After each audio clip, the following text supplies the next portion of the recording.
Innal hamdalillah nahmaduhu wa nasta'inuhu wa nastaghfiruh wa na'udzu billahi min syururi anfusina wa min sayyiati a'malina. May yahdihillahu fala mudilla lahu wa may yudlil fala hadiyalah. Wa asyhadu an la ilaha illallah wa asyhadu anna Muhammadan abduhu wa rasuluh. Allahumma sholli ala Muhammadi wa ala alihi wa ashabihi ajmain wa man tabi'ahu ila yaumiddin. Ittaqullaha haqqa tuqatih wa la tamutunna illa wa antum muslimun. Wa qala Allahu fil Qur'anil Karim, a'udzu billahi minasy syaithanir rajim. Bismillahirrahmanirrahim. Tabarakalladzi biyadihil mulku wa huwa ala kulli syai'in qadir. Alladzi khalaqal mauta wal hayata liyabluwakum ayyukum ahsanu amala wa huwal azizul ghafur. Sadaqallahul azim. Jamaah Jumat rahimakumullah. Alhamdulillah urang sadaya muji ka Gusti Allah. Gusti Allah pangeran urang sadaya anu maha sampurna anu teu aya kakirangan naon-naon. Urang sadaya pantes payus salawasna muji ka mantenna. Oge Gusti Allah nu salawasna ka urang sadaya masihan pirang-pirang kanikmatan, boh nikmat anu dohir. Urang sadaya dipasihan kakuatan, dipasihan daya, dipasihan upaya sehingga urang tiasa ngalakukeun pirang-pirang pagawean, pirang-pirang aktivitas. Urang sadaya dipasihan rizki sehingga urang tiasa barang tuang, barang leueut kumargi urang dirizkian ku Allah Subhanahu wa taala. Oge urang sadaya dipasihan nikmat batin. Alhamdulillah ku taufik hidayah ti Allah Subhanahu wa taala, ilham petunjuk sehingga urang jadi jalma anu iman, jadi jalma mukmin, jadi jalma muslim, jadi jalma beragama Islam. Sumrah ka Gusti Allah. Jamaah Jumat rahimakumullah, khatib dina khutbah anu kahiji ieu ngaoskeun ngadugikeun dauhan Gusti Allah nu aya dina Al-Qur'an surat Al-Mulk anu seueur nyebat oge surat Tabarok anu leresna mah surat Al-Mulk. Mung pedah dikawitan ku kalimah tabaraka jadi sok disebat surat Tabarok, tapi leresna mah Al-Mulk. Neme parantos diaoskeun ayat kahiji ayat kadua. Al-mulku nu hartosna teh nyaeta kekuasaan. Gusti Allah teh pangeran urang sadaya anu maha kawasa. Tabarakalladzi biyadihil mulku wa huwa ala kulli syai'in qadir. Maha berkah Gusti Allah aya dina diri mantena kekuasaan sareng mantena Gusti Allah teh maha kawasa kana sagala rupa. Jamaah Jumaah rahimakumullah, di antawisna kakuasaan Gusti Allah pikeun manusia nyaeta ngarobah posisi manusia, ngarobah nasib manusia. Manusia nu asalna posisina nasibna dihanap, boh posisina nasibna dina urusan harta banda aya dina di bawah kamiskinan, boh posisina dina ilmu aya dina kabodohan, boh posisina dina akhlak, posisi dina akhlak anu teu hade.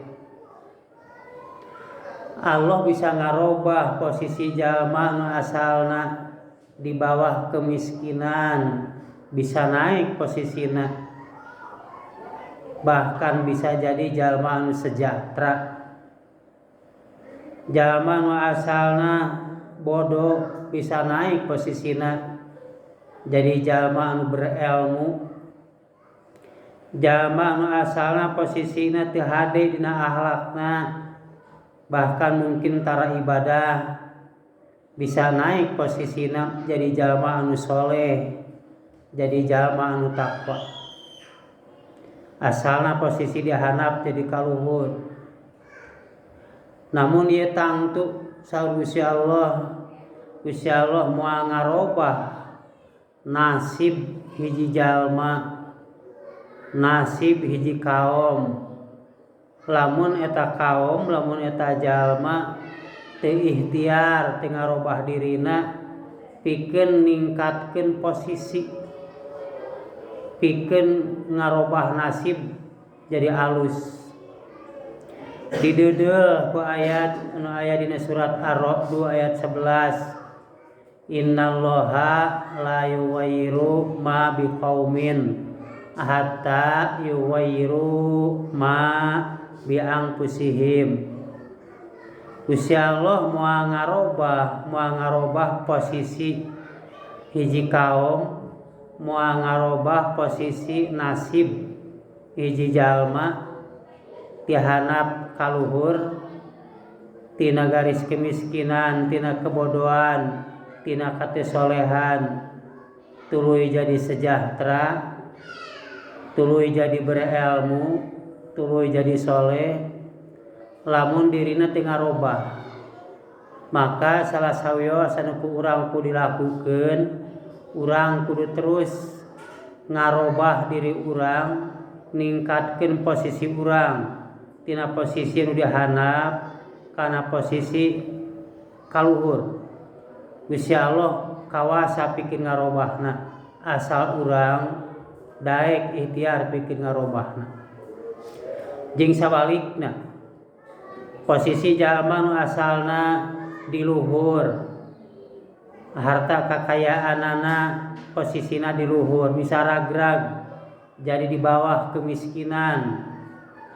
Jalma nu asalna terhormat jadi terhina kulantaran teu ngajaga dirina, waktu keur ngabogaan harta posisi di luhur, teu tasyakur binikmah, teu ngagunakeun harta dina jalan anu hade, bahkan sok ngagunakeun eta harta dina kamaksiatan, maka Gusti Allah ngahukuman tina asalna posisina di luhur jadi kahanap.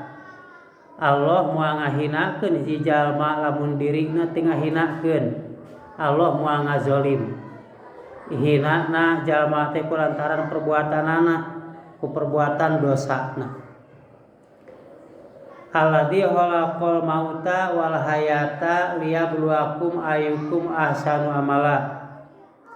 Dina ayat kedua Gusti Allah ngelingan ka urang. Gusti Allah ngajadikeun jalma teh hirup, jalma teh maot. Gusti Allah gaduh maksad nyaeta pikeun meunteun, pikeun nguji manusia dipeunteun saha anu alus amalna. Mantepna Gusti Allah anu maha kawasa tur maha pangampura.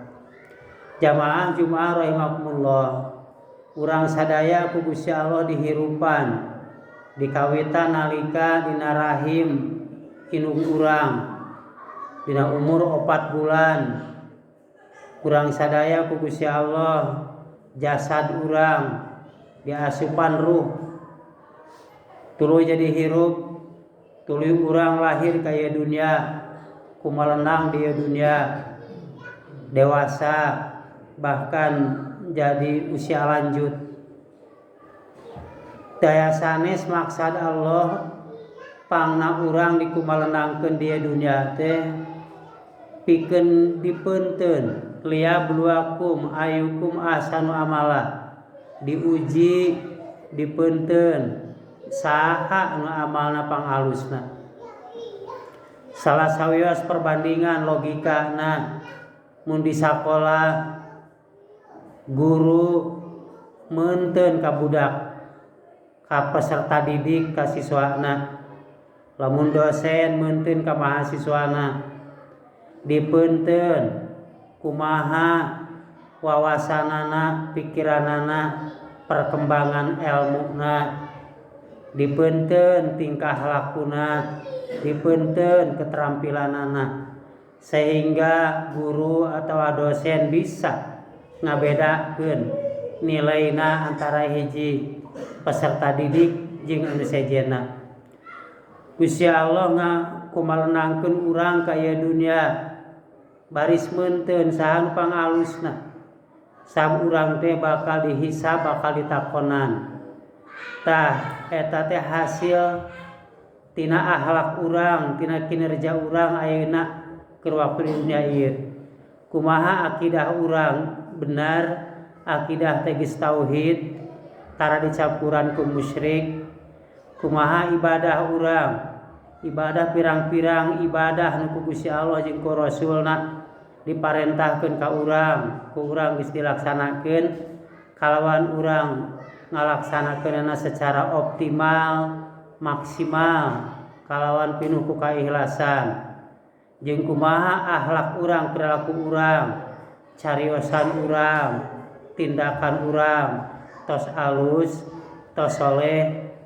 Ta ieu anu ku Gusti Allah baris dipeunteun urang teh liyabluwakum ayyukum ahsanu amala, saha di antara aranjeun anu amal anu aktivitas ayeuna di dunia teh sae.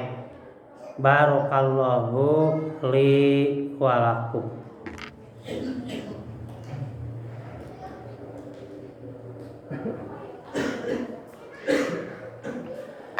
Alhamdulillahirabbil alamin. Asyhadu an la ilaha illallah wa asyhadu anna Muhammadan abduhu wa rasuluh.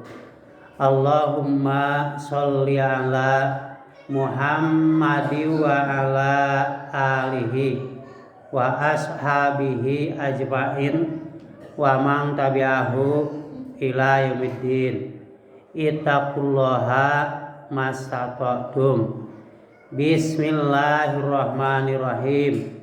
Huwaladzi ja'ala lakumul arda zalulan famshu fi manakibiha wa kulu min rizqihi wa ilaihin nusyur. Jamaah Jumaah rahimakumullah, khatib dina khutbah anu kadua ngaoskeun ngadugikeun dauhan Gusti Allah anu aya dina Al-Qur'an surat Al-Mulk atanapi Tabarok ayat ke-15 anu tarjamahna mantena Gusti Allah anu tos ngajadikeun ieu bumi teh gampang pikeun diolahna, pek aranjeun liar usaha di dunia teh, pek ku anjeun tuang sawareh rezekina tur aranjeun engke bakal dibalikeun deui saparantos maot, dihudangkeun deui, dihirupan deui, tur bakal balik deui ka Gusti Allah. Jamaah Jumaah rahimakumullah, urang sadaya salaku manusia, salaku hamba Allah diparentah ku Gusti Allah salah sawios ibadah goer mahdoh nyaeta usaha neangan rezeki. Hari ibadah aya ibadah mahdoh seperti urang ayeuna ngalaksanakeun ibadah salat Jumat. Ibadah mahdoh teh tata carana geus ditangtukeun. Sedengkeun anu sejena tiap-tiap ngalakukeun amal hade eta teh ibadah berpahala. Nyaeta ibadah guer mahdoh. Urang sadaya usaha neangan harta pikeun memenuhi pangabutuh hirup urang, pikeun memenuhi pangabutuh hirup keluarga, bahkan urang bisa ngabantu kanu sejen.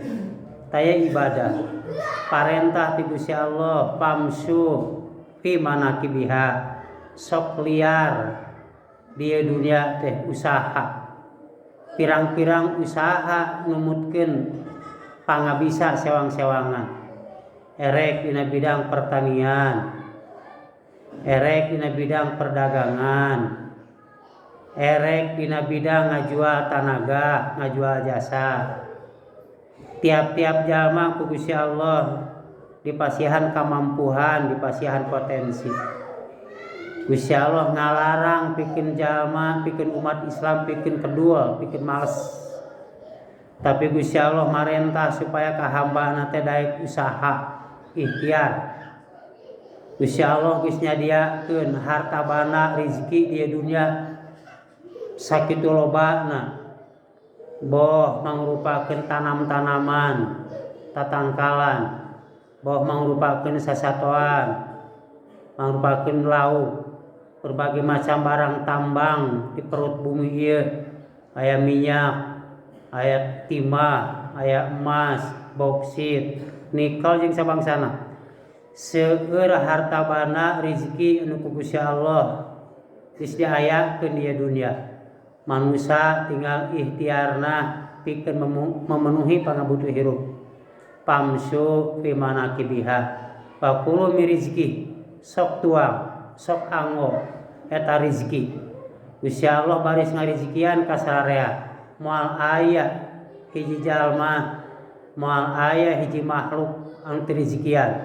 Tong boroning jalma sasatoa nu gede, nu leutik, uteuk tongo, walang taga, kabeh ku Gusti Allah direzekian.